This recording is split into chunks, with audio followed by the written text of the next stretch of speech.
Can you give us, the audience, a little bit about your baseball journey and how you got to Homewood Floosmoor? Yeah, I think I can resonate with everybody. So I started at St. Rita High School, played 4 years with Coach Zunica and Coach Nee. They were the best. Great experience there. I was drafted out of St. Rita, and then I went from there to a junior college. And I tell our kids at HF all the time, junior college baseball is a beast. And so I went in there. There was a bunch of guys just like me. I had to grind my way through. I was able to start, thank God, had a decent career there, and then went to University of Louisiana Lafayette down in the bayou down there. So I had a great experience there. There was, great coaches.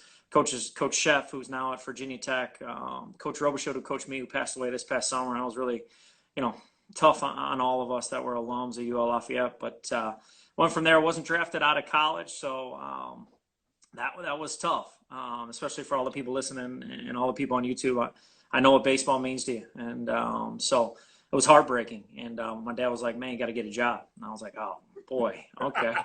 So then I was like, you know what, let's give this Frontier League a try, this independent baseball. But, man, that was hard, just as hard. So every step of the way was hard. It was hard to get on. I had to try out.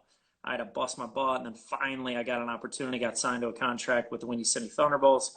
Played 2 years for them, and then went to the Gary Railcats in the Northern League, which is now the American Association, and had a good experience there. I mean, independent baseball, and like anybody that's in college or maybe fresh out of college is still grinding through. It's good baseball, number one, and then number two, it's hard. It's hard to get on, man. It's hard to get on. It's hard to stick. They have more transactions than anything. You're going through guys, and but I learned a lot. And I loved it. And I really got a good experience from independent baseball. Okay, nice. So, HF it's a very unique and dynamic community. So how did they accept you from coming from a Catholic school of Brother Rice to the Homewood Floosmoor community? I know it's always been Catholic versus a public school, kind of an eerie feeling in Illinois. I can't speak for any other states, but how did their community, welcome you in? Yeah, I mean, number one, it was a grind to get to HF. So once I got there, man, I felt like I had earned my way, and I think all the players and the people in the community knew I'd earned my way. I don't know anybody in the community. I had to grind through my interviews. I had to earn my way, and when I got there, it was always a goal to be in a good public school. I was lucky enough. HF's the best. I mean, it's the cream of the crop. Facilities, people, resources. It's just it's one of the best districts there is in the state of Illinois. There's no doubt, and that's across the board. And so when I got the opportunity there, I was like, man, I got to make this work. I got to make this work. But they welcomed me with a lot of love. I did not know when I took the job how much they love baseball in that community. That was something that really shocked me. I had no idea how much they love baseball. So, I was aware of the history of the program, which was fantastic. I was aware of the other coaches that had led us to where we are today. And so I was grateful to get that opportunity because some great coaches were before me and set the path and set the tone of the program for me to take over. Okay, nice. So I know you said HF, they love baseball. And over the past, I want to say 5 to 6 years, there's a long lineage of really talented kids coming out of HF. Can you talk about a couple that stood out to you? Yeah, I mean, you could talk about a lot of them. I mean, Kyle Sally, Zayed Walker. I mean, those guys, when I first started, I asked them to do a camp. And this is how gracious the people in that community are. They automatically accept it. And there's this guy who I call the godfather of HF baseball, Chris Cunningham. I know you know Chris Cunningham. So he coaches with us on the varsity. Obviously, he's one of the greatest players in the history of the program. But they were very, very welcoming. The guy that when I saw this question, I automatically thought it was Bryce Gray. And Bryce comes back. You want to talk about a guy that's welcoming, doesn't know me, treated me good, gave me an opportunity to create a relationship with him. He comes and talks to our guys, and that means the world to me. Bryce Gray, I just saw him about a week ago. I told him he's going to be a millionaire. He's going to be a millionaire with that Notre Dame education and his ability to speak and communicate, his leadership ability, and just the way he commands a room. So those guys, I'm missing one. John Eli. John Eli. He was a former major leaguer.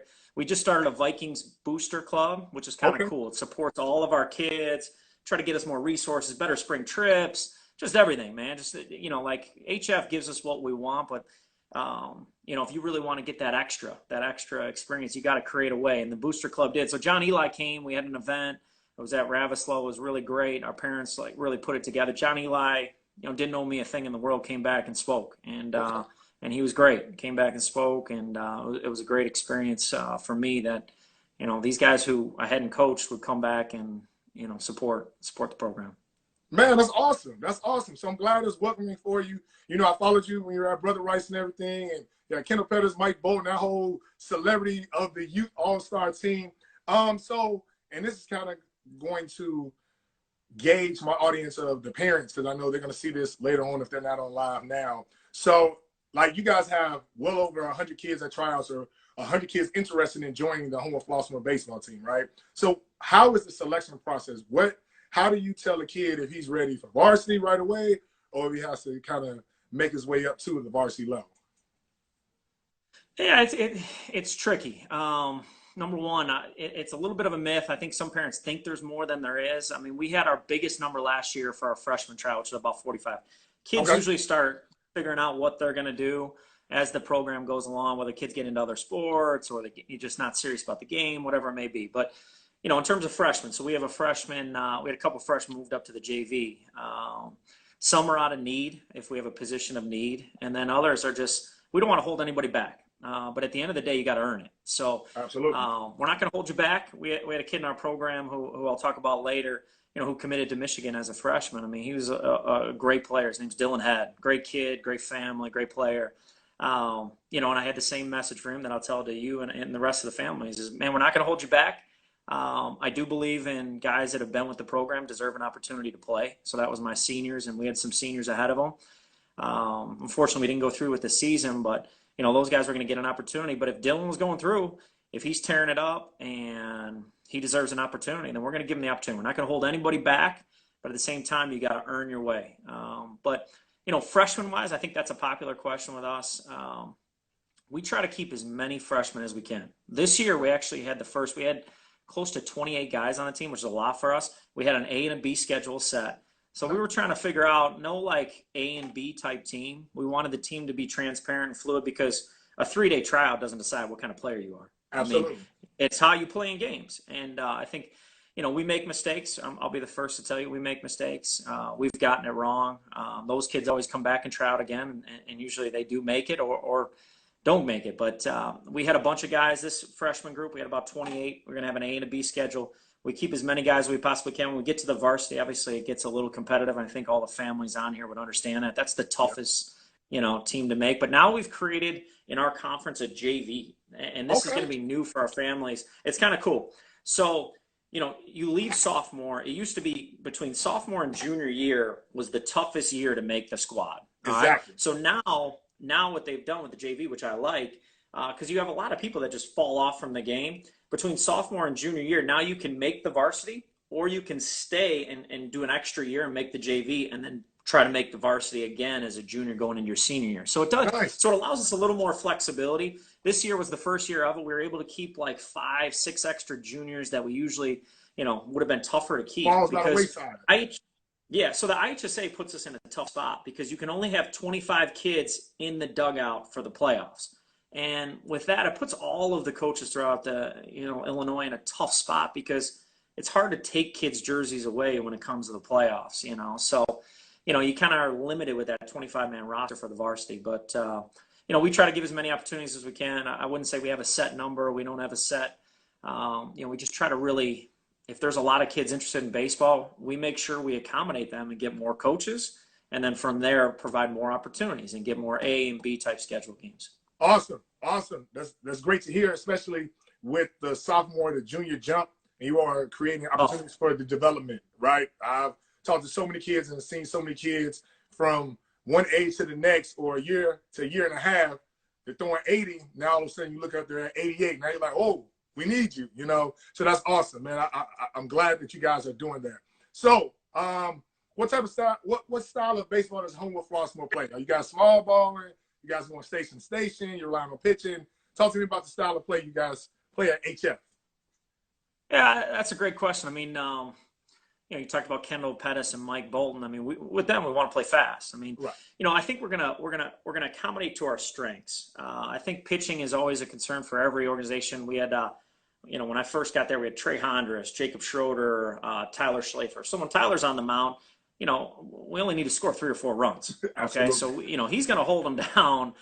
So Trey's got to bunt a little bit. He's got to bunt for a hit. We got to manufacture a little bit. But the idea for us is, man, we want to play fast. We want to be on and off the field quick. And that's not just for me and my own personal pride. That's because, man, that's the right way to play, man. And any college that comes out and see us, any pro scout that comes out and see us, we want to be on and off the field. And I just got done telling our kids, and this is for all the listeners and the kids and the parents, man, force your kid, man. Have him hustle out of the dugout. You never know who's watching.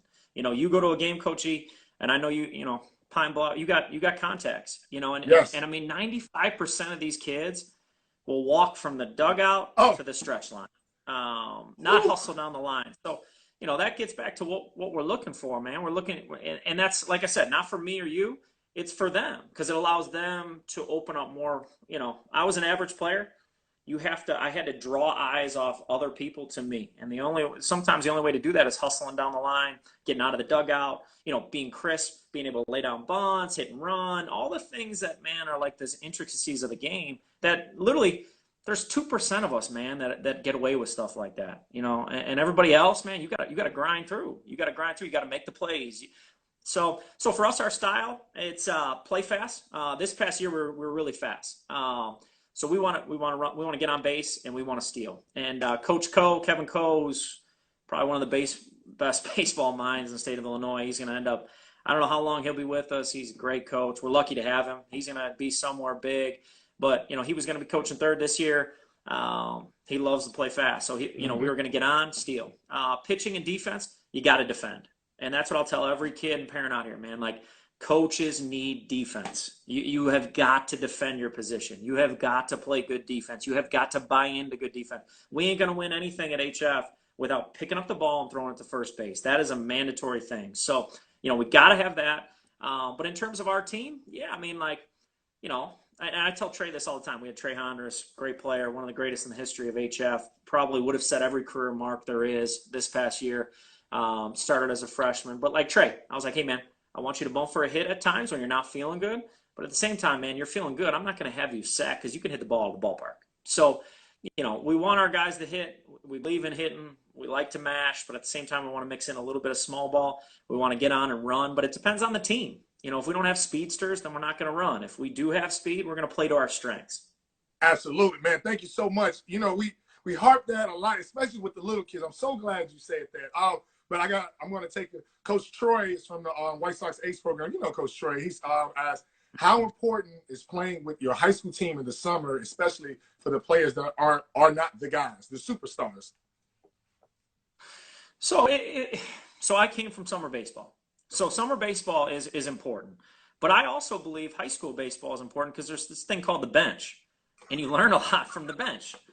And we've all been on the bench. And the bench is a good teaching tool. And so summer baseball for me is really, really important. So the summer for us at HF is really kind of unique thing. So we want our guys to go out and get exposed. I love exposure this summer. I love what Luke Collier, the White Sox ace, Luke Collier, all of you guys do such a great job creating opportunities for your kids. Our HF program would not be as successful as it is without you guys, because you guys are helping place the kids. Now, I do my part when they don't have a scholarship going in their senior year.